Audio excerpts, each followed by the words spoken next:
আচ্ছা দেখেন, আপনাদের সাথে যে ক্লাসটা হয়েছিল, লাস্ট অনলাইন ক্লাসে আপনি আমাদের এই ডিজাইন অফ টেনশন মেম্বার এই চ্যাপ্টারটা শুরু করছিলাম, এবং মোটামুটি আমি এই যে একটা টেনশন মেম্বারের মধ্যে বা একটা প্লেটের মধ্যে যদি একটা এরকম বোল্ট থাকে বা একটা বোল্টের কারণে এরকম হোল করা হয়, তাহলে সেক্ষেত্রে তার ইফেক্টিভ এরিয়াটা কিভাবে বের করা হয় সেটা আমরা দেখছিলাম। মেইনলি আমরা দেখছিলাম যে একটা ডিজাইন অফ টেনশন মেম্বারের মেইনলি তিনটা টাইপের স্ট্রেংথ থাকে। একটা হলো ইল্ডিং স্ট্রেংথ, আরেকটা হলো ফ্র্যাকচার স্ট্রেংথ, আর একটা হলো ব্লক শিয়ার স্ট্রেংথ। এর মধ্যে ইল্ডিং স্ট্রেংথের ফর্মুলা খুবই সহজ, এইটুকু জাস্ট এফ ওয়াই অর্থাৎ ইল্ড স্ট্রেস ইন্টু তার গ্রস এরিয়া। তার সাথে ছিল পরে ফ্র্যাকচার স্ট্রেংথ। ফ্র্যাকচার স্ট্রেংথের ক্ষেত্রে ফর্মুলাটা ছিল এফ ইউ ইন্টু এ ই। এফ ইউটাকে আমরা বলছিলাম আলটিমেট স্ট্রেংথ, এবং এ ই যেটা সেটাকে বলছিলাম ইফেক্টিভ এরিয়া। ইফেক্টিভ এরিয়ার আবার একটা ফর্মুলা আছে, ইউ ইন্টু এ এম। ইউটাকে ছিল শেয়ার ল্যাগ ফ্যাক্টর, যেটার ফর্মুলা আমরা দেখে দিছিলাম। যে শেয়ার ল্যাগ ফ্যাক্টরের ফর্মুলা হলো এইটা। মেনলি ইউ এর অনেকগুলো ফর্মুলা আছে, তার মধ্যে থেকে আমরা বলছিলাম ইন জেনারেল কেস আমরা এটা ইউজ করব। আর যদি প্র্যাকটিক্যালি কখনো কাজ করতে হয় তখন এই যে এআইএসসির টেবিল দেওয়া আছে, এই টেবিলের উপরে ডিপেন্ড করে আমাদের স্টিল সেকশনটা শেপ যেমন হবে, সেই শেপের উপরে ডিপেন্ড করে ইউ এর অনেকগুলো ফর্মুলা আছে। তো এটা আসলে এতগুলো ফর্মুলা থিওরির জন্য মনে রাখা কষ্টকর, তাই আমরা এই একটা জেনারেলাইজড একটা ফর্মুলা ইউজ করব, এবং এই ফর্মুলা একটা কমন ফর্মুলা, সব শেপের জন্যই এই ফর্মুলাটা ইউজ করা যায়। তাহলে আমাদের শুধুমাত্র বাকি থাকে যেটা এ এন। এ এনটা হলো effective net area. Effective net এরিয়াটা হলো টোটাল একটা বেস প্লেট বা একটা টেনশন মেম্বারের টোটাল এরিয়া থেকে এই যে যতটুকু ছিদ্র করা হয় ততটুকু ছিদ্র বাদ দিলে যে এরিয়াটা থাকে সেটাকে আমরা বলি নেট এরিয়া। তো জাস্ট একটা প্লেটের মধ্যে টেনশন মেম্বারের মধ্যে যদি একটা ছিদ্র থাকে, তাহলে সেক্ষেত্রে তার নেট এরিয়াটা কিভাবে বের করতে হয় সেটা আমরা এখানে দেখছিলাম এই ফিগারটাতে। এখানে একটা এরিয়া প্লেট দেওয়া ছিল, যার থিকনেস ছিল 1/4 ইঞ্চি অর্থাৎ 0.25 ইঞ্চি। আর সেটার উইডথ, এখানে যে ডাইমেনশনটা দেওয়া থাকে সেটা কিন্তু এই যে উইডথ, মানে এই লেন্থটা দেওয়া থাকে, সেই লেন্থটা দেওয়া ছিল 4। তো সেখান থেকে আমরা তার গ্রস এরিয়া যদি বের করতাম, তাহলে সেটা 4 × 0.25 করলে 1 আসতো। এবং সেখান থেকে এখানে যে বোল্টের কারণে যে ছিদ্র করা হয়েছিল সেটার এরিয়াটা আমরা আলাদাভাবে বের করছি। এই বোল্টের উইডথ বা বোল্টের ডায়ামিটার দেওয়া ছিল 3/4 ইঞ্চি। তার সাথে আমি বলছিলাম যে যতটুকু উইডথের বোল্ট ইউজ করা হবে তার থেকে গর্তটা একটু বড় করতে হবে, না হলে আমাদের যে বোল্টটা আছে সেটা ওইটার মধ্যে ঢুকবে না, আমাদের যে হোলটা করা হবে সেটার মধ্যে ঢুকবে না। আমরা বলছিলাম জেনারেল প্র্যাকটিস হলো 1/8 ইঞ্চি বড় করতে হয়। তো সেই জন্য 3/4 এর সাথে 1/8 যোগ করে আমাদের 7/8 পাইছিলাম এই বোল্টের ডায়ামিটার। এই বোল্টের ডায়ামিটারের সাথে আমরা যদি প্লেটের থিকনেস এটা গুণ করি, তাহলে আমরা বোল্টের এরিয়া পাবো। বোল্টের এরিয়া টোটাল এরিয়াটা থেকে বোল্টের এরিয়াটা বাদ দিলে যেটা হবে সেটাই হলো নেট এরিয়া। তো সেটাই এখানে করা হয়েছিল। তো আমরা টোটাল এরিয়াটা পাইছিলাম 1 স্কোয়ার ইঞ্চি, সেখান থেকে এই বোল্টের ডায়ামিটার পাইছিলাম বা বোল্টের উইডথ পাইছিলাম 7/8 ইঞ্চি, আর থিকনেস অফ দ্য প্লেট পাইছিলাম 0.25। এইভাবে আমরা ইফেক্টিভ নেট এরিয়া ক্যালকুলেশন দেখাইছিলাম। আজকে আমরা শিখবো, এখানে তো জাস্ট একদম সিম্পল একটা কেস যে একটা প্লেটের সাথে একটা বোল্ট লাগানো আছে। তো প্র্যাকটিক্যালি আসলে এরকম কেস খুবই রেয়ার হয়, যদি খুবই সামান্য পরিমাণে লোড হয় তাহলে সেই ক্ষেত্রে এরকম একটা বোল্ট দিয়ে সেটাকে স্যাটিসফাই করা যায়। আর যদি মানে লোডের পরিমাণটা একটু বেশি হয় তাহলে সেক্ষেত্রে বোল্টের পরিমাণও বেশি দিতে হয়। যদি এই বেশি বোল্ট দেওয়া হয় মানে একাধিক বোল্ট ইউজ করা হয়, তাহলে সেক্ষেত্রে আমরা কিভাবে নেট এরিয়াটা বের করব সেটা আজকে আমরা শিখবো। এখানে আমরা দুইটা ফিগার দেখতে পাচ্ছি। বাম পাশের এই যে ফিগার দেওয়া আছে, এই ফিগারে দেখানো আছে একটা টেনশন মেম্বার প্লেটের সাথে দুইটা বোল্ট লাগানো আছে, এবং দুইটা বোল্ট একই প্লেন বরাবর আছে, একই লাইন বরাবর আছে। তো এরকম যদি কেস হয় তাহলে সেক্ষেত্রে খুবই সিম্পল, খুবই সহজ। আমরা এখানে যেটা বের করছিলাম, এরকম একটা বোল্টের এরিয়া বের করে তার সাথে 2 দিয়ে গুণ করে বিয়োগ করলেই হবে। অর্থাৎ একটা বোল্টের জন্য যে আমরা এই যে উইডথ পাইছিলাম 7/8, আর থিকনেস তো প্লেটের থিকনেস 1/4 অথবা 0.25, যেটা ফিগারে দেওয়া আছে। এটার সাথে জাস্ট 2 গুণ করে দিলেই আমরা এই এরকম যদি একই লাইনে যদি দুইটা বোল্ট থাকে তাহলে জাস্ট আমরা একটার জন্য বের করে তার সাথে যদি দুইটা থাকে তাহলে 2 গুণ করব, তিনটা থাকলে 3 গুণ করব। এভাবেই আমরা খুব সহজেই নেট এরিয়াটা বের করে ফেলতে পারি। কিন্তু যদি এমন হয় যে একাধিক বোল্ট আছে এবং কোনোটাই একই সিঙ্গেল লাইন বরাবর নাই, একটা সিঙ্গেল প্লেন বরাবর নাই, তাহলে সেই ক্ষেত্রে আমরা নেট এরিয়াটা কিভাবে বের করব? এখন অনেকের কাছে প্রশ্ন হইতে পারে এমন যে আমরা সবসময় এই লাইন বরাবরই আমরা বোল্টের নেট এরিয়াটা কেন বের করতেছি। আমি যদি এখানে খেয়াল করি তাহলে এই লাইন বরাবর তো ৩টা বোল্ট আছে। তাহলে আমরা এই লাইন বরাবর কেন নিতেছি না? আমরা শুধুমাত্র এই উইডথ বরাবরই কেন নিতেছি? এটার আনসার হলো একটা টেনশন মেম্বার যখন ছিঁড়ে যাবে, যেকোনো একটা বস্তু যদি যেকোনো একটা কিছুকে যদি আপনি টানেন তাহলে ছিঁড়বে কোন দিকে? যেদিকে তার থিকনেসটা কম বা যেদিকে তার ডিসটেন্সটা কম সেই দিকে সে ছিঁড়ে যাবে। এই দিক বরাবর যদি ছিঁড়তে হয় তাহলে দেখেন তাকে এইখান থেকে শুরু করে এই পর্যন্ত পথ পাড়ি দেওয়ার পরে সে ছিঁড়বে। আর যদি এদিক বরাবর ছিঁড়তে হয় তাহলে এইখান থেকে এইটুকু পথ পাড়ি দিলেই সে ছিঁড়তে পারবে। তাহলে অবশ্যই ছিঁড়ার যে প্লেনটা ব্রেকিং প্লেনটা এদিকে না হয়ে এই বরাবর হবে। এজন্যই মেনলি আমরা শর্টেস্ট ডিস্টেন্স যেদিকে সেই দিকের জন্যই ছিঁড়াটা চিন্তা করি। তাছাড়া যদি আমরা প্র্যাকটিক্যালি দেখি তাহলে কি হয়? তাহলে আমাদের এইদিকে টেনশন ফোর্স যেহেতু কাজ করতেছে, এইদিকে একটা বল দিয়ে টানা হইতেছে, এদিকে একটা বল দিয়ে টানা হইতেছে। তো এইদিকে বল দিয়ে টানলে অবশ্যই মাঝখান থেকে যে ছিঁড়বে সেটা এই প্লেন বরাবরই ছিঁড়া সম্ভব। এইদিকে বল বা টেনশন ফোর্স দুই দিকে দুইটা আলাদা টেনশন ফোর্স দিলে এই দিক থেকে ছেঁড়াটা খুবই রেয়ার, যদি না ম্যাটেরিয়ালস কোনো প্রপার্টি ম্যাটেরিয়ালসে কোনো আপনার কথা বুঝি নাই।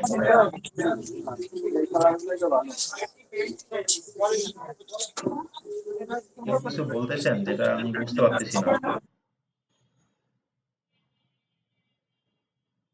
আচ্ছা, হয়তো ভুলে মনে হইতে পারে। তাহলে দেখেন যেটা বলতেছিলাম যে আমরা সাধারণত টেনশন মেম্বারে যে ফ্র্যাকচারটা হয় সেটা সাধারণত এই উইডথ বরাবরই হয়ে থাকে। এখন যদি এরকম কেস থাকে যে একটা স্ট্যাগার্ড টেনশন প্লেট আছে, মানে যে সেখানে অনেকগুলো বোল্ট লাগানো আছে, কোনো মানে বোল্টই একটা আরেকটার সাথে একই লাইনে নাই, এটা একটা লাইনে আছে, এটা আলাদা একটা লাইনে আছে, এটা আরেকটা লাইনে আছে, তাহলে এই সমস্ত কেসে আসলে টেনশন প্লেটটা ছিঁড়বে কোথায়? আমি যদি এই বাম পাশের ফিগারটা দেখি তাহলে আমি খুব সহজেই বলতে পারতেছি যে দুই পাশ থেকে বল প্রয়োগ করলে এই মাঝখান বরাবর এইখান থেকে ছিঁড়বে। কেন এখান থেকে ছিঁড়বে? কারণ এই যে ডিসটেন্স এই ডিসটেন্স বরাবর এখানে দুইটা ছিদ্র আছে, তাই এই টোটাল যে উইডথ সে টোটাল উইডথটা কিছু পরিমাণে কমে গেছে, এরিয়াটা কমে গেছে। আর এদিকে যদি আমি খেয়াল করি তাহলে প্রত্যেকটাই বোল্টই একটা একটা করে লাইনে আছে, কোনো দুইটা বোল্ট সেম লাইনে নাই। তাহলে সেই ক্ষেত্রে আসলে ওই ফেইলার প্লেন বা ব্রেকিং লাইনটা কোনটা হবে? সেই ক্ষেত্রে ব্রেকিং লাইনটা হবে হলো এই একটা বোল্ট এবং তার অ্যাডজাসেন্ট যে কোনো আরেকটা বোল্টের সাথে। ধরেন এই বোল্ট থেকে এই বোল্ট দিয়ে ছিটতে পারে, এই বোল্ট থেকে এই বোল্ট দিয়ে ছিটতে পারে, এই বোল্ট থেকে এই বোল্ট দিয়ে ছিটতে পারে, অর্থাৎ পাশাপাশি অ্যাডজাসেন্ট দুইটা বোল্টের যে কোনো একটাতে ছিটতে পারে। তো যেহেতু আমাদের এইখানে যে ফিগারটা দেখানো আছে সেই ফিগারটা দেখেন, এখানে প্রত্যেকটা ডিস্টেন্স এখান থেকে এটার থেকে এটার ডিস্টেন্স, এটা থেকে এটার ডিস্টেন্স, এটা থেকে এটার ডিস্টেন্স, সবগুলোর ডিস্টেন্সই সেম। তাই এটার জন্য আমি এইখান থেকে এই এরিয়া বের করি আর এইখান থেকে এই এরিয়া বের করি, একই কথা, যেহেতু ডিস্টেন্স সবগুলাই সেম। এই সমস্ত ক্ষেত্রে আসলে AN টা কিভাবে বের করা হয়? AN টা বের করার নিয়ম হলো, প্রথমে তো আমরা কি করব? প্রথমে আমরা এই একটা যে বোল্ট, এই একটা বোল্টের জন্য আমরা সরি এই একটা লাইন বরাবর যে কয়টা বোল্ট ছিঁড়বে সেই কয়টা বোল্টের জন্য আমরা এরিয়াটা বের করব। তো সেটা কিভাবে বের করব? আমি ধরেন চিন্তা করে নিলাম যে এটার ক্ষেত্রে এইখান যদি খুব বেশি পরিমাণে টেনশন ফোর্স কাজ করে তাহলে এইখান থেকে প্রথমে এইটুকু ছিঁড়বে, তারপরে এখান থেকে এই সোজা আসবে না, কারণ সোজা কোনো বোল্ট নাই বা কোনো ফাঁকা জায়গা নাই, উইক পয়েন্ট নাই, এখান থেকে সে এই বরাবর গিয়ে ছিঁড়বে। তাহলে এই দুইটা বোল্টের যদি ডায়ামিটার সেম হয় সেটাই দেখেন এখানে লেখা আছে net length of AB. AB মানে হলো এ আর বি, এই লাইন বরাবর যদি আমি চিন্তা করতাম শুধুমাত্র একটা বোল্ট ছিল কিন্তু এই বরাবর সেটা ছিঁড়বে না। আমি যদি এসি বরাবর চিন্তা করি, এখানে এ এখানে সি, তাহলে এই বরাবর টোটাল বোল্ট আছে কয়টা? এখানে একটা আছে, এইখানে একটা আছে। তাহলে এই বরাবর যে আমাদের উইডথটা দেওয়া থাকবে সেই উইডথের টোটাল লেন্থ মাইনাস, যেহেতু দুইটা বোল্ট আছে দুইটা বোল্টের জন্য প্রত্যেকটা বোল্টের উইডথ বা ডায়ামিটার প্লাস এখানে 1/16 ইঞ্চি ইউজ করা হয়েছে, যেটাকে আমরা বলতেছি আমরা 1/16 ইউজ করব না, আমরা সব কেসে ইন জেনারেল 1/8 ইউজ করব। অনেক জায়গায় 1/16 ইউজ করা আছে, অনেক জায়গায় 1/8 ইউজ করা আছে। আমরা ইন জেনারেল সব জায়গায় 1/8 ইউজ করব, এটাই মোর অ্যাকুরেট, মোর অ্যাপ্রোপ্রিয়েট। তাহলে দেখেন এই টার্মটার সাথে এই টার্মটা আমরা আগেও দেখে আসছি, এটার সাথে নতুন আরেকটা টার্ম যুক্ত হয়েছে সেটা হলো AC স্কয়ার বাই 4C। এই AC স্কয়ার বাই 4C যেটা দেখতেছেন এটা হলো length correction, length correction factor আর কি। লেন্থ কারেকশন কেন করা লাগবে? কারণ আমরা এখানে যে ইকুয়েশনটা ইউজ করতেছি বা এখানে যে কথাগুলো লিখতেছি সেই কথাগুলো আমরা ধরে নিতেছি যে এই দুইটা বোল্ট একই লাইন বরাবর আছে। কিন্তু প্র্যাকটিক্যালি একটা বোল্ট এখানে আছে আর একটা বোল্ট এইখানে আছে। তাহলে আমরা কি করব, এই লাইন কারেকশন ফ্যাক্টর বা লেন্থ কারেকশন ফ্যাক্টর এটা দ্বারা এই বোল্টটাকে আমরা এখানে অ্যাসিউম করে নিব। এখানে অ্যাসিউম করলে তাদের মধ্যে যে ডিসটেন্স দেখেন, আনুভূমিক বরাবর যে ডিসটেন্স অর্থাৎ এক্স অ্যাক্সিস দিক দিয়ে যে ডিসটেন্স সেটা হলো এস, এই জন্য এখানে এসি স্কোয়ার। আর তার উলম্ব বরাবর বা ওয়াই অ্যাক্সিস বরাবর বা ভার্টিক্যাল যে ডিসটেন্স সেটা হলো জি, সেটাকে আমরা কারেকশন ফ্যাক্টরটাকে এই জন্য বলতেছি AC square by four G. এই AC square by four G যোগ করলে আমরা এই এখানে যে বোল্টটা আছে সেটাকে এখানে অ্যাসিউম করে আমরা টোটাল এই উইথ বরাবর একটা লেন্থ পাবো। এটাকে আরো আমরা ক্লিয়ারলি বোঝার জন্য আমাদের এখানে একটা এক্সাম্পল, দুইটা এক্সাম্পল মিলিয়ে দেওয়া আছে। এটা জাস্ট কোনো ম্যাথ না, এটা টেনশন মেম্বার ডিজাইনের কোনো ম্যাথ না, শুধুমাত্র র্যান্ডম একটা টেনশন মেম্বার যদি থাকে তাহলে সেক্ষেত্রে তার নেট এরিয়াটা কিভাবে বের করতে হয় সেটার একটা এক্সাম্পল। তো এটা যদি আমরা খেয়াল করি দেখেন, এই টেনশন মেম্বারটাতে টোটাল 4টা বোল্ট আছে এবং এখানে কোনোটাই আগের মতো ওই সিমেট্রিক্যাল নাই। এখানে একটা বোল্ট আছে, এখানে একটা আছে, এখানে একটা আছে, এখানে একটা আছে। এই পয়েন্টটার নাম দিয়েছে এ, এই পয়েন্টটা হচ্ছে বি, এটা সি, এটা ডি। এখন আমাকে এই এই নেট এরিয়া বের করার সময় আমাকে নিজে ডিসিশন নিতে হবে যে এখানে লোড পড়লে ছিঁড়বে কোথায়। তো এইখানে পসিবল যতগুলা পথ হইতে পারে, যতগুলা পথে ছিঁড়তে পারে সবগুলার কথা এখানে বলা আছে। প্রথমে যদি আমরা খুব সহজ চিন্তা করি যে এক লাইনে এখানে দুইটা ভোল্ট আছে তাহলে হয়তো এই এডি বরাবর ছিঁড়তে পারে। এডি বরাবর যদি ছিঁড়তে চাই তাহলে দেখেন এই এডি বরাবর বা আমাদের যে টেনশন প্লেটটা আছে টেনশন প্লেটটার উইডথ এখানে সবগুলো যোগ করে উইডথ লেখা আছে 12 ইঞ্চি। তাহলে 12 ইঞ্চি থেকে কি হবে, এই যে দুইটা বোল্ট আছে এই দুইটা বোল্টের কারণে যে ছিদ্র করা হবে সেটার উইডথটা বা সেটার ডায়ামিটারটা বাদ যাবে। টোটাল এখানে টোটাল উইডথ বলা আছে 12 ইঞ্চি। 12 - এডি বরাবর যেহেতু বোল্ট আছে দুইটা তাই 2, প্রত্যেকটা বোল্টের ডায়ামিটার এই যে দেখেন এখানে বলা আছে বোল্ট ডায়ামিটার হলো 15/16 ইঞ্চি, তাই 15/16 লিখছি। এখানে 1/16 যোগ করছে ওরা, এক্সট্রা যতটুকু আমরা বলছিলাম থাকা মানে বেশি করে গর্ত করতে হবে, তো আমরা এখানে 1/8ও ইউজ করতে পারি যেটা যার কাছে সুবিধা। তো এরা ধরেন এখানে 1/16 যোগ করছে, তার সাথে এই পুরা প্লেটটার থিকনেস, তো পুরা প্লেটটার থিকনেস এই যে এখানে বলা আছে 1/4 ইঞ্চি প্লেট। তো 1/4 ইঞ্চি মানে হলো 0.25। এভাবে যদি করি তাহলে সেক্ষেত্রে এডি বরাবর আমাদের যে এরিয়াটা আসতেছে সেই এরিয়াটা হলো 2.5 স্কোয়ার ইঞ্চি বা 2.5 ইঞ্চি স্কোয়ার। অর্থাৎ আমাদের টোটাল এই বেস প্লেটের যে এরিয়াটা বা টেনশন মেম্বারের যে এরিয়া, টোটাল এরিয়াটা যদি বের করি, টোটাল এরিয়া দেখেন টোটালটা হলো এই পাশে এই উইথ বরাবর আছে 12 ইঞ্চি আর তার থিকনেস বলা আছে 1/4 ইঞ্চি। তাহলে 12 × 1/4 অর্থাৎ 12 × 0.25 করলে আসে সেটা কত আসবে, সেটা আসবে 3। তো 3 থেকে এই বোল্টের এগুলা বাদ দিয়ে মেইনলি এই আমাদের নেট এরিয়াটা আসতেছে হলো 2.5 ইঞ্চি স্কোয়ার। অর্থাৎ এই টেনশন মেম্বারটার এই এরিয়াটা হলো 3 ইঞ্চি স্কোয়ার, কিন্তু এখানে এই লাইন বরাবর দুইটা বোল্ট থাকার কারণে সেটা কমে হয়ে গেছে 2.5 ইঞ্চি স্কোয়ার। এখন আমি চিন্তা করলাম যে এই বরাবর যদি না ছিঁড়ে এই বরাবর ছিঁড়ে তাহলে তো 3টা বোল্ট পাবে। দেখেন এখানে এ আছে, এখানে বি আছে, এখানে সি আছে। এবিসি বরাবর যদি ছিঁড়ে তাহলে তো 3টা বোল্ট পাবে। তাহলে তো এদিকেই বেশি ছিঁড়তে পারে, এটা তো বেশি উইক পয়েন্ট। এদিকে তো 2টা বোল্ট ছিল, এদিকে তো 3টা বোল্ট আছে, তাহলে তো এই দিক বরাবরও ছিঁড়তে পারে। এবিসি পথ নিয়ে যদি আমরা একটু চিন্তা করি দেখেন, এবিসি এর জন্য এই বরাবর টোটাল উইডথটা ছিল 12 ইঞ্চি। তো 12 থেকে এবার 3টা বোল্ট বাদ যাবে তাই 3। প্রত্যেকটা বোল্টের ডায়ামিটার 15/16। তার সাথে আমরা বলছিলাম যে একটু ক্লিয়ার রাখতে হবে সেটা 1/16 বা 1/8, এটা 1/16 ইউজ করছে। এর পরের অংশটুকু দেখেন, এর পরের অংশটুকু হলো আমাকে দেখতে হবে প্রথম বোল্ট কোথায় ছিল, প্রথম বোল্ট ছিল এইখানে, তারপরের বোল্টটা কোথায় এইখানে। তাহলে এই এই পরের বোল্টটা একই লাইনে নাই, তাহলে কি করতে হবে, আমাদের এখানে লেন্থ কারেকশন ফ্যাক্টর লাগবে। তো লেন্থ কারেকশন ফ্যাক্টর যদি আমরা করি তাহলে দেখেন আনুভূমিক বরাবর এই এ বোল্ট থেকে বি বোল্ট কতটুকু দূরে আছে। আনুভূমিক বরাবর আছে এই যে 2 এর 1/8। 2 এর 1/8 মানে হলো 2.125। এই 1/8 কে যদি আপনারা দশমিকে কনভার্ট করেন তাহলে আসবে 0.125। তাহলে 2.125 স্কয়ার, এই যে 2.125 square divided by 4g। 4g মানে কি, তার এই ভার্টিক্যাল যে ডিসটেন্স সেটা হলো জি। তাহলে 4 ইন্টু 2.5 মানে কোনটা? এই যে দেখেন এখানে ডিসটেন্স দ্বারা দেখানো আছে 2 এর 1/2, 2 এর 1/2 মানে 2.5। তাহলে AC স্কয়ার বাই 4G, এই যে এটা sorry AC square by 4G, আমরা ABC দেখতেছি, ABC হলো এটা। এর পরের বোল্টটা কোথায় আছে? এর পরের বোল্টটা আবার আছে এইখানে, অর্থাৎ মাঝখানে আগের বোল্টটার থেকে আরো দূরে আছে। আগের বোল্টটা থেকে এটার অনুভূমিক ডিসটেন্স, আগের বোল্টটা ছিল এইখানে, পরের বোল্টটা আছে এইখানে, তাহলে তাদের অনুভূমিক ডিসটেন্স কত? এই যে 1 এর 7/8, 1 এর 7/8 করলে দশমিক, এটা ক্যালকুলেটরের 7/8 করলে আসে 0.875, তার সাথে 1, তাহলে 1.875 স্কয়ার অর্থাৎ এসি স্কয়ার।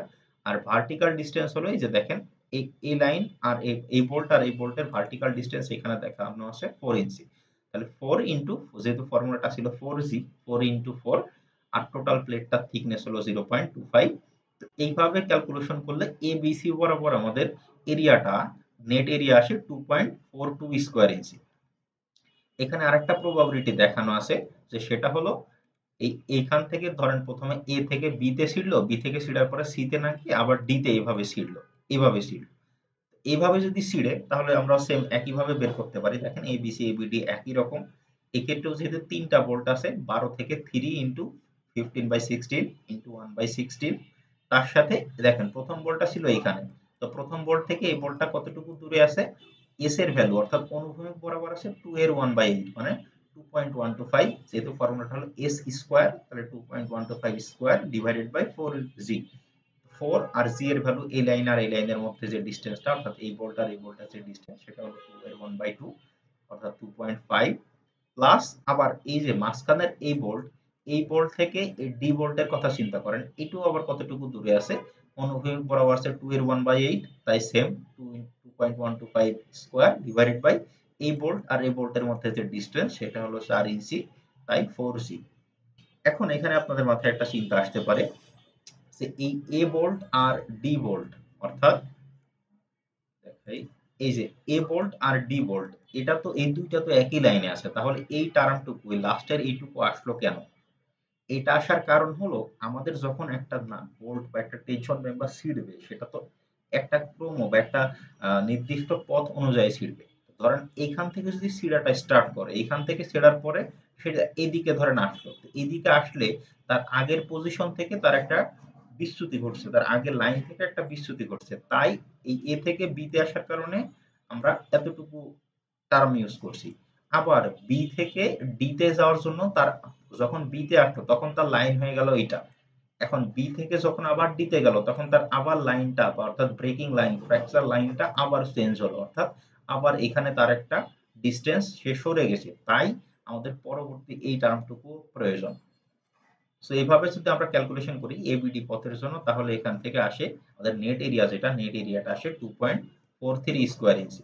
তাহলে তিনটা যে পসিবল পথ ছিল, এই তিনটা পসিবল পথের মাধ্যমে সেটা সম্ভব। তো এই তিনটা পথের মাধ্যমে আমরা এখান থেকে সব থেকে ছোট, যেটা সব থেকে ছোট এরিয়া পাইছি, এখানে পাইছিলাম 2.5 ইঞ্চি স্কয়ার, এখানে পাইছিলাম 2.43 ইঞ্চি স্কয়ার, আর এখানে পাইছিলাম 2.42 স্কয়ার ইঞ্চি স্কয়ার। তাহলে অবশ্যই এদের মধ্যে থেকে যেটা ছোট সেটাকে আমাদের কাউন্ট করতে হবে, সেটা ধরে ডিজাইন করতে হবে। কারণ আমি যদি বড়টা নিয়ে ডিজাইন করি আসলে আমার দেখা যাবে ফেল করে যাবে, কারণ আমার এখানে ইফেক্টিভ এরিয়াটা আছে 2.42, সেক্ষেত্রে আমি এর থেকে কোনো বড় ভ্যালু কখনোই ইউজ করতে পারবো না। এইভাবে আমাদের মেনলি এই ইফেক্টিভ নেট এরিয়া অর্থাৎ এএন এর ভ্যালুটা ক্যালকুলেশন করতে হয়। এএন এর ভ্যালুটা ক্যালকুলেশন করার পরে তার সাথে যদি এই ফ্র্যাকচারের ফর্মুলা দেখি, এএন এর ভ্যালুটা যেভাবে দেখালাম ওইভাবে ক্যালকুলেশন করতে হয়। আর ইউ এর জন্য তো আমি জাস্ট ফর্মুলা দেখাই দিলাম 1 - x bar divided by L, সেইভাবে ইউ ক্যালকুলেশন করতে হয়। ইউ ইন্টু এএন করলে আমরা ইফেক্টিভ এরিয়াটা পাবো। ইফেক্টিভ এরিয়া পাইলে আমরা স্টিলের এই আলটিমেট স্ট্রেংথের সাথে গুণ দিলে আমরা ফ্র্যাকচার স্ট্রেংথ বা রাপচার স্ট্রেংথটা পাবো। এই পর্যন্ত কি বোঝা গেছে নেট এরিয়াটা কিভাবে বের করতে হবে? এই পর্যন্ত কি কারো কোনো সমস্যা আছে?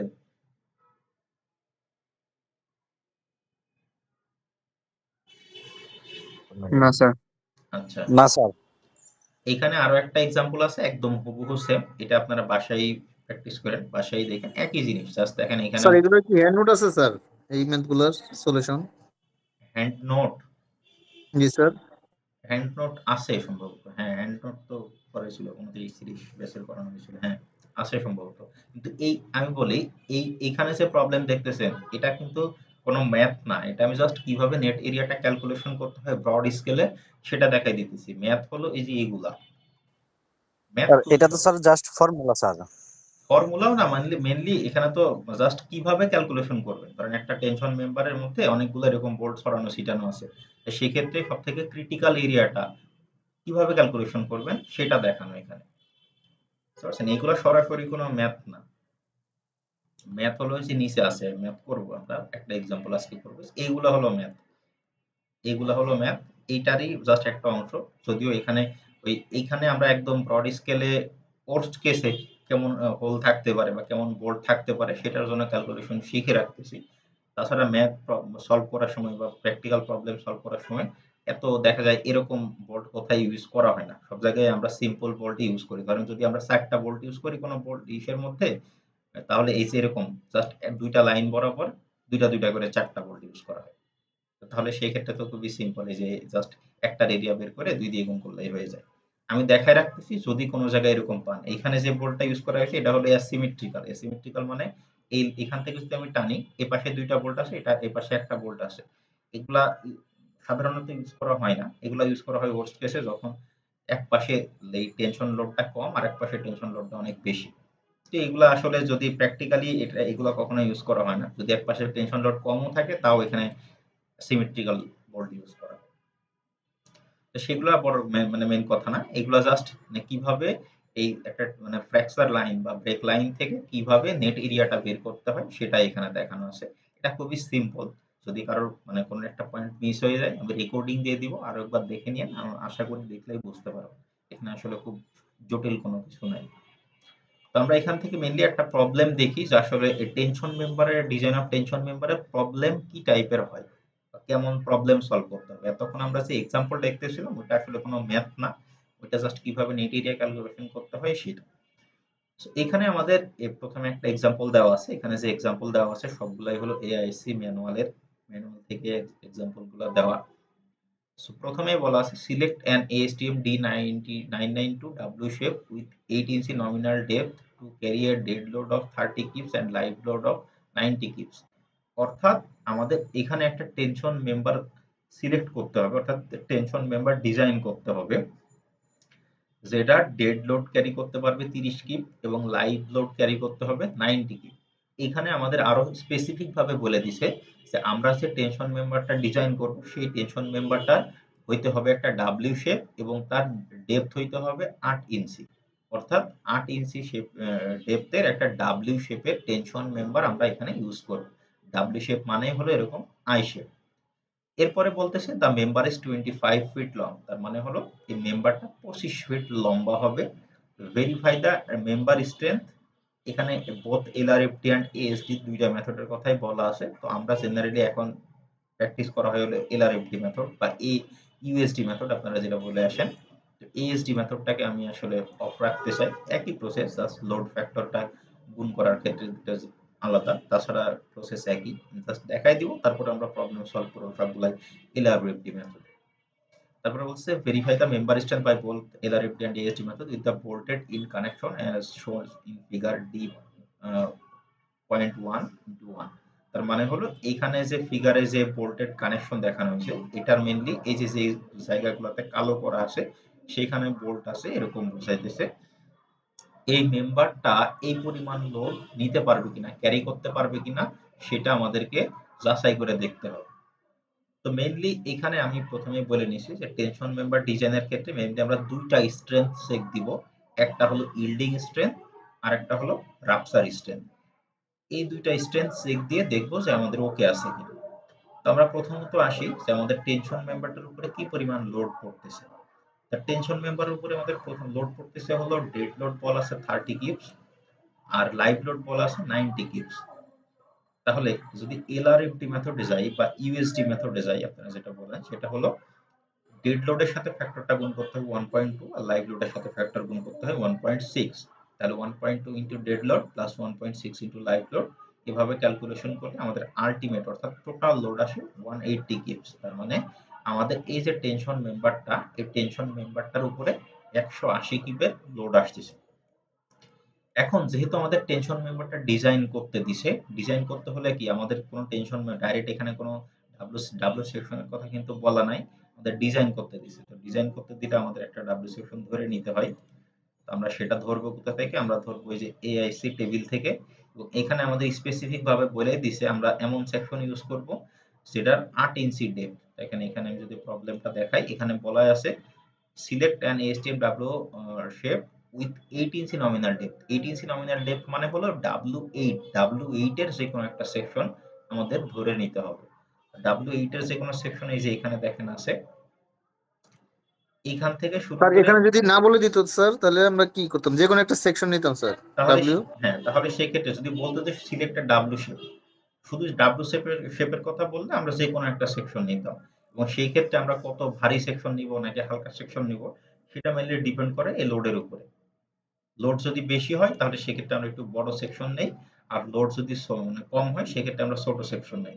কিন্তু আরেকটা জিনিস যেটা কনসিডারেশনে নিয়ে আসতে হবে সেটা হলো আমরা এখানে টেনশন মেম্বার ডিজাইন শিখতেছি। টেনশন মেম্বারের ডিজাইন মানে কি সেটা প্রথম ক্লাসে আমি ফিগারে দেখাইছিলাম, একটা ছবি দেখাইছিলাম। টেনশন মেম্বার হলো বিম বা কলাম যখন একটা জয়েন্টে মানে ইয়ে করা হয়, কানেকশন দেওয়া হয়, সেইখানে আলাদা একটা প্লেট লাগায়ে যে বোল্ট করা হয়, বোল্টিং করা হয়, সেটা হলো টেনশন মেম্বার।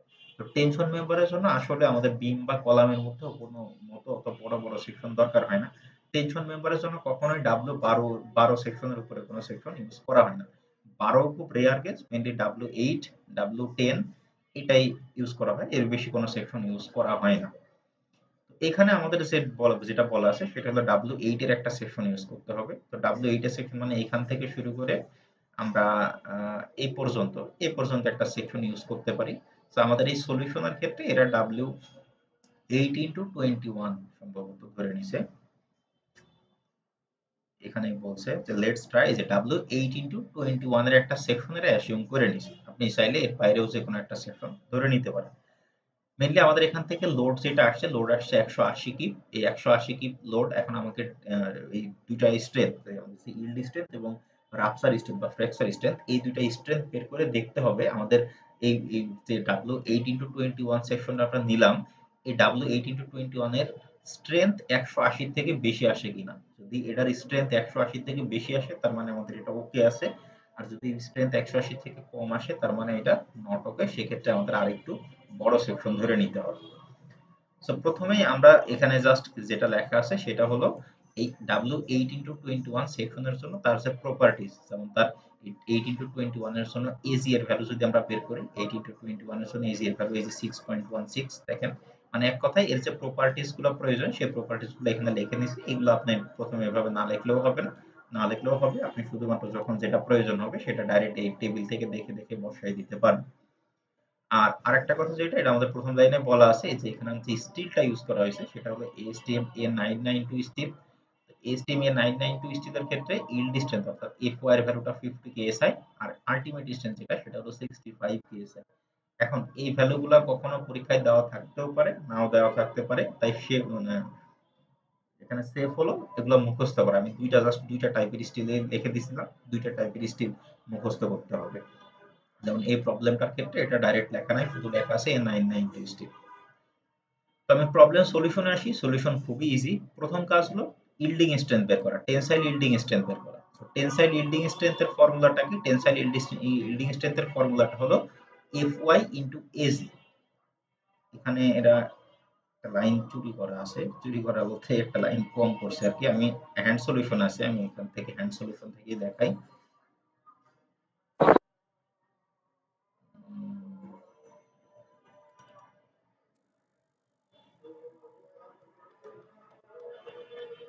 সবাই কি দেখতে পাচ্ছেন সলিউশনটা? জি স্যার। আচ্ছা এই যে দেখেন। তো প্রথমে আমরা W8 × 21 সেকশন সিলেক্ট করে নিয়েছিলাম। এরপরের কাজ কি? এরপরের কাজ হলো আমাদের স্টেপ 1 এর যেটা স্টেপ 1 টা ছিল লোড ক্যালকুলেশনের। তো 1.2 ইনটু ডেড লোড আর 1.6 ইনটু লাইভ লোড করে টোটাল লোড আসে 180 কি। প্রথমে আমাদের চেক দিতে হবে টেনসাইল ইল্ডিং স্ট্রেংথ। তো টেনসাইল ইল্ডিং স্ট্রেংথের ফর্মুলাটা হলো FY × AG। FY এর ভ্যালু যেহেতু A992 স্টিল, FY এর ভ্যালু হলো 50 KSI। আর AG টা হচ্ছে AIC টেবিল থেকে আমরা পাইছিলাম W8 × 21 এর জন্য 6.16। এই দুইটা গুণ করলে আমাদের নমিনাল স্ট্রেংথ অর্থাৎ FYAG এর ভ্যালুটা আসে 308 কিপ। আর আমরা জানি এই FYAG এটার সাথে যেহেতু কোনো ফাই বা রিডাকশন ফ্যাক্টর গুণ করা নাই, ডিজাইন স্ট্রেংথ বের করতে হলে তার সাথে একটা রিডাকশন ফ্যাক্টর ফাই গুণ করতে হবে। সো ইল্ডিং এর ক্ষেত্রে সে ফাই এর ভ্যালুটা হলো 0.85, তাই 308 এর সাথে আমরা 0.85 গুণ করলে আমাদের ইল্ডিং স্ট্রেংথ আসে 261 কিপ। তাহলে লোড ছিল 180 কিপ আর ইল্ডিং স্ট্রেংথ আসতেছে 261 কিপ। তার মানে কি আমাদের ইল্ডিং স্ট্রেংথটা বেশি আছে। আমাদের ইল্ডিং স্ট্রেংথের ক্ষেত্রে আমাদের এই সেকশনটা ওকে আছে। একজন হ্যান্ড রাইজ করছেন, বলেন।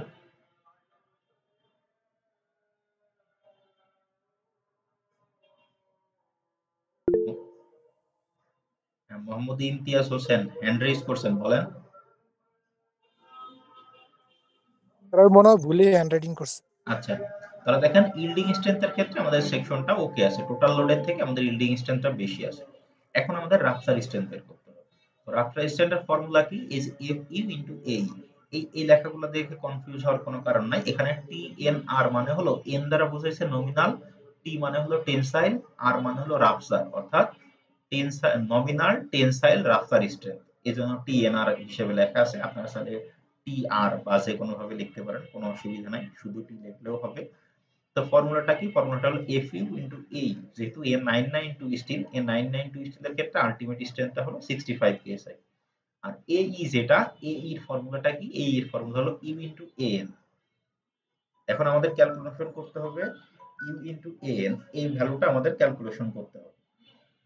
এই ভ্যালুটা যদি ক্যালকুলেশন করি তাহলে দেখেন AN মানে কি? Net area. প্রথমে যদি আমরা নেট এরিয়া বের করে নিয়ে আসি, নেট এরিয়া বের করার জন্য আমাদের এই ফিগারটা প্রয়োজন।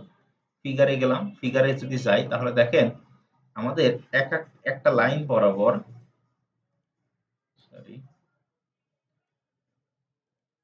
একটা লাইন বরাবর বোল্ট কয়টা আছে?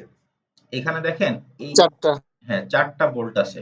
একটা লাইন বরাবর আমাদের বোল্ট আছে 4টা। এখন অনেকে আবার এখানে কনফিউজড হয়ে যাবে যে আমরা তো শিখলাম টেনশন মেম্বারের যে এই বরাবর আমরা ইয়ে করব, তাহলে এই বরাবর তো বোল্ট আছে 2টা, তাহলে আমরা 4টা কেন বলতেছি? 4টা বলার কারণ হলো এখানে যে ডাব্লিউ সেকশনটা আমরা দেখতেছি, এখানে ডাব্লিউ এইটা যে সেকশনটা দেখতেছি, এই সেকশনে যেই কয়টা বোল্ট আছে মেইনলি আমাদের ওই এক একটা লাইনে বা এক একটা ফ্র্যাকচার লাইনেও ঠিক সেম পরিমাণ বোল্ট আছে। So, এইখানে আমাদের এই যে প্ল্যানটা, এটা যেটা আমরা দেখতেছি এটা হলো মেইনলি একটা ক্রস সেকশনাল ভিউ টেনশন মেম্বারটা।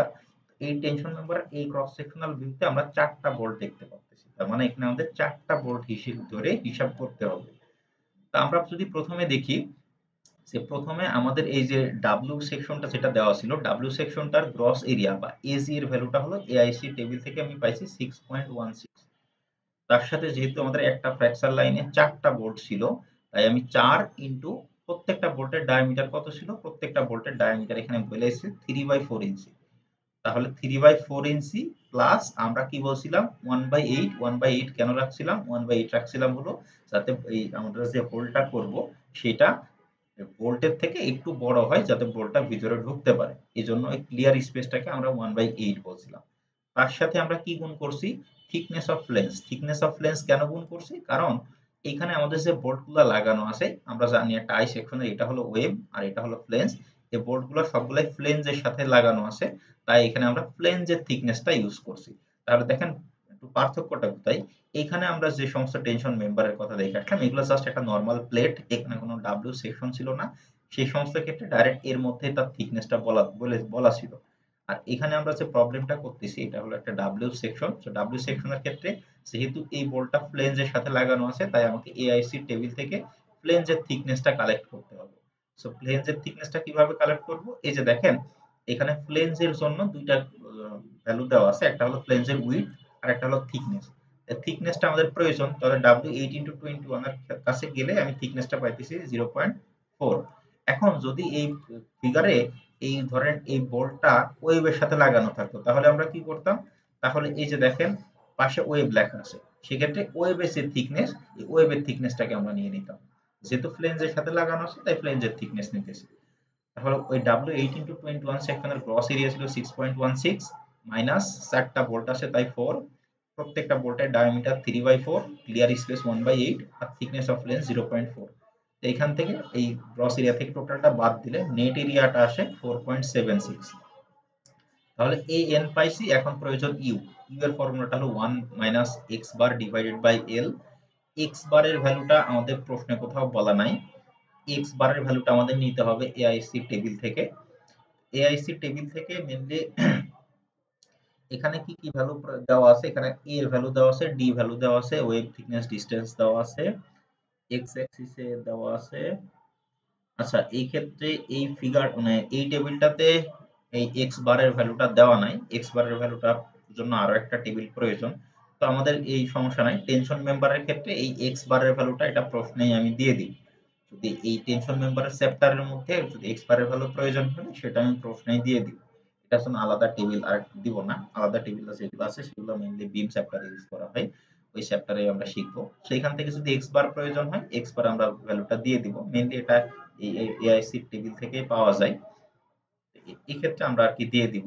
তো সেই ক্ষেত্রে এক্স বারের ভ্যালুটা ধরেন এখানে আমরা দিছি 0.831, এই ভ্যালুটা আমি দিয়েই দিব। তো সেখান থেকে ক্যালকুলেশন করলে ইউ এর ভ্যালুটা আসে 0.908। তাহলে এখান থেকে এই এর ফর্মুলা যদি বসাই দেই, ইউ ইনটু এ এর, ইউ এর ভ্যালু 0.908 আর এ এন এর ভ্যালু হলো 4.76। এটা ক্যালকুলেশন করলে ভ্যালুটা আসে 4.32। যেহেতু এই নমিনাল স্ট্রেংথ যদি আমরা এখন বের করি, নমিনাল স্ট্রেংথের ফর্মুলা ছিল F U into a E. F U এর ভ্যালুটা 65 আর এ ই যে ইফেক্টিভ এরিয়া সেটা হলো 4.32। এই দুটা গুণ করলে ভ্যালুটা আসে 280.93।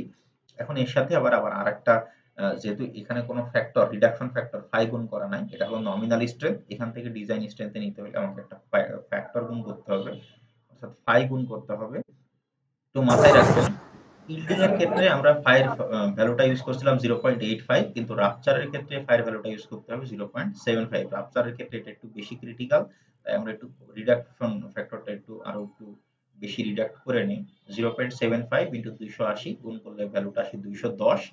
আমাদের এখানে টোটাল টেনসাইল লোড ছিল 180, আমাদের রাপচার স্ট্রেংথ আসতেছে 210। তার মানে আমাদের রাপচার স্ট্রেংথ আর ইল্ডিং স্ট্রেংথ দুইটাই আমাদের লোডের থেকে বেশি আসে। তার মানে আমাদের যে সেকশনটা আমরা ধরে নিয়েছিলাম সেই সেকশনটা ওকে আছে। জাস্ট আমরা সেকশনটা ওকে আছে এটা ডিক্লেয়ার করে দিতে হবে। এই প্রবলেমটাতে কারোর কোনো অসুবিধা আছে?